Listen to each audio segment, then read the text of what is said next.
ये वीडियो ना सिर्फ ACCA के स्टूडेंट्स के लिए बल्कि CA, ICAP, ICW तमाम ये जो अकाउंटेंसी प्रोफेशन और कॉमर्स के जो स्टूडेंट्स हैं उन सब के लिए बहुत इंपॉर्टेंट है। हमारा ACCA का एग्जामिनर अपनी एग्जामिनर रिपोर्ट में कितनी जगह लिखता है कि खुदा के लिए अकाउंटिंग पीरियड, अकाउंटिंग डेट्स को आके खोल के पढ़ लो।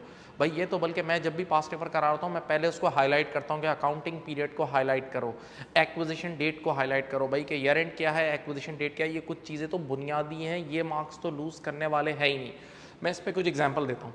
जैसे फॉर एग्जांपल हमारा अकाउंटिंग पीरियड है 31 मार्च 23 को एंड हो रहा है, तो 1 अप्रैल 22 को स्टार्ट हुआ होगा, लाइक 12 मंथ्स अकाउंटिंग पीरियड, ठीक है। अब अगर हम टैक्सेशन के पेपर में कैपिटल अलाउंसेस पढ़ रहे हैं तो कैपिटल अलाउंसेस में आपको याद होगा ईयरली बेसिस होती है, पॉलिसी ईयरली बेसिस होती है। तो आपने अगर बेशक आपने एसेट बाय किया है यहाँ 1 जुलाई को बाय किया है या नवंबर में बाय किया है, तो अब ये बेवकूफ़ी नहीं करना कि नवंबर के बाद मंथ्स काउंट करना शुरू कर देना, नहीं, बस इस साल बाय किया तो कंप्लीट ईयर की आपको डेप्रिसिएशन कैपिटल अलाउंस मिल जाएगी। लेकिन बी केयरफुल, कभी कभार ऐसा होता है कि तुम्हारा क्वेश्चन में अकाउंटिंग पीरियड ही 9 महीने का है, अकाउंटिंग पीरियड ही 9 महीने का है, 1 जुलाई 22 से लेकर 31 मार्च 23।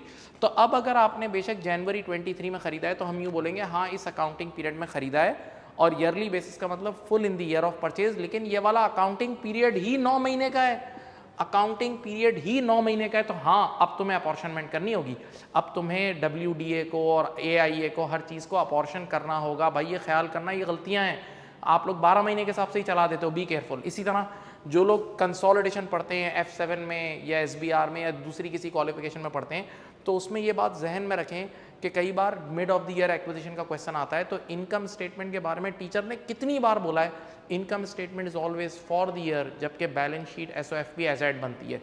तो फॉर एग्जाम्पल अगर आपका अकाउंटिंग पीरियड है 1 अप्रैल टू 31 मार्च और आपने 1 अक्टूबर को यानी मिड ऑफ द ईयर, अब 1 अक्टूबर हुआ ना, आपने टेक ओवर किया है ना, तो अब इस साल की पिक्चर देखें तो इस साल में लास्ट 6 मंथ सब्सिडरी हमारे कंट्रोल में, लास्ट 6 मंथ सब्सिडरी हमारे कंट्रोल में।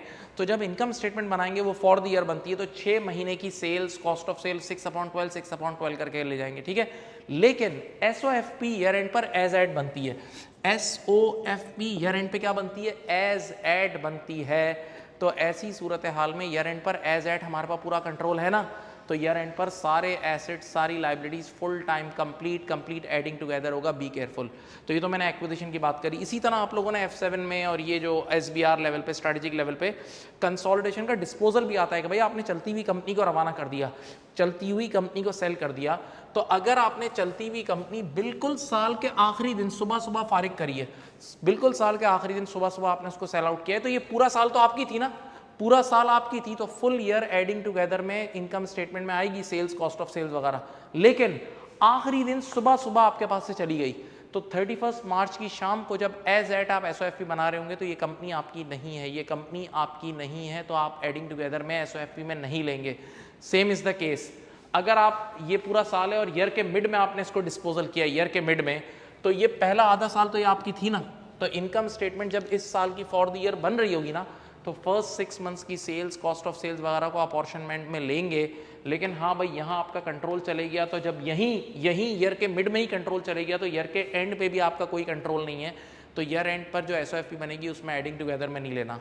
इसी तरह एक बहुत अहम टिप दे रहा हूँ, देखो ये होश में रह के, इसको बोलते हैं रीड द डेटा केयरफुली। सुनिए, कई बार ऐसा होता है ये रेशियोज वगैरह के क्वेश्चन में और भी बहुत सारे क्वेश्चन में, यार अब वेराइटी। अब आप सोचो आपका ईयर एंड 31 मार्च और आपने लेटेस्ट से कंपनी को टेक ओवर किया यहाँ 1 अक्टूबर को मिड में, ठीक है। तो अब आपके पास उसने क्या, आपको लेटेस्ट से 6 महीने का प्रॉफिट चाहिए, 6 मंथ्स का प्रॉफिट चाहिए, क्योंकि आपने टेक ओवर यहाँ किया है किसी भी ट्रांजेक्शन के लिए, रिटेन अर्निंग वगैरह के लिए। तो अब एग्जामिनर के अल्फाज को देखना, कभी कभार एग्जामिनर आपको इस पूरे साल का प्रॉफिट देता है, प्रॉफिट फॉर द ईयर। तो अगर तुम्हें ईयर का, पूरे साल का प्रॉफिट दिया हुआ है तो उसको 6/12 कर लेना, क्योंकि आपका 6 महीने का आपको सिर्फ डेटा चाहिए। लेकिन कभी कभार वो इंग्लिश में इस तरह लिखता है कि from this date to this date profit have generated yet, profit have been generated up to this amount. तो वो ऐसे अल्फाज लिख के देता है कि भाई इस 6 महीने का प्रॉफिट तैयार गिवन है, यानी अभी since that date we have generated this much profit, तो समझ जाओ अब 6 महीने का ही प्रॉफिट गिवन है। अब होशियारी करके उसको 6/12 नहीं करना, वरना टांगे तोड़ देगा एग्जामिनर। तो ये थोड़ा इन बेसिक चीज़ों का ख्याल रखें, ये इजी मार्क्स हैं यार, इसको अभी आप लोग पास पेपर कर रहे हैं, पास्ट पेपर करते वक्त इन चीज़ों की आदत डालें। ये वो चीज़ें जिसकी वजह से बच्चा 48, 47 पे उसकी विकटें उड़ जाती हैं। उम्मीद है बातें पसंद आई होंगी। अपना ख्याल रखें और इस वीडियो को शेयर करें। Thank you.